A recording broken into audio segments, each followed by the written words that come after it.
ഒരു ഓർമ്മപ്പെടുത്തലാണ്. രണ്ടാം പിണറായി വിജയൻ സർക്കാരിൻ്റെ കാലത്തെ മുഖ്യമന്ത്രി പിണറായി വിജയൻ്റെ ഒരു അലർജിയുടെ ഓർമ്മപ്പെടുത്തൽ.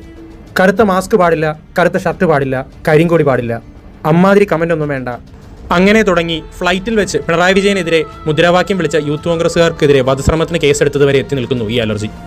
കണക്ക് നോക്കിയാൽ 2022 മുതൽ 2024 വരെ വിരലിലെണ്ണാവുന്ന തവണ മാത്രമാണ് മുഖ്യമന്ത്രി മാധ്യമങ്ങളെ കണ്ടത്.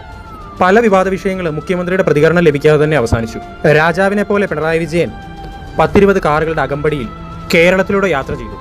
കറുത്ത മാസ്കിന് വേദികളിൽ വിലക്കില്ല എന്നും മറ്റും പറഞ്ഞ മുഖ്യമന്ത്രി പക്ഷെ വീണ്ടും പുതിയ വേദികളിലും ഇത് തന്നെ തുടർന്നു. മന്ത്രിമാർ മുഖ്യമന്ത്രിയെ ന്യായീകരിച്ച് കറുപ്പിടണമെന്ന് എന്താണ് ഇത്ര നിർബന്ധം എന്നൊക്കെ ചോദിച്ചു. ഇലക്ഷൻ അടുത്തപ്പോൾ നടത്തിയ ഈ ക്ഷേമപ്രഖ്യാപനങ്ങളിൽ നമ്മളിതെല്ലാം മറന്നോ? കേരളത്തെ മുച്ചൂട് മുടിപ്പിച്ച് കേരള ജനത വെറുത്ത ഈ രാജാവിനെ നാം മറന്നോ? ഇപ്പോഴിതാ പിണറായി വിജയൻ ജനാധിപത്യത്തെ പറ്റിയൊക്കെ വീണ്ടും സംസാരിച്ചു തുടങ്ങിയിരിക്കുന്നു.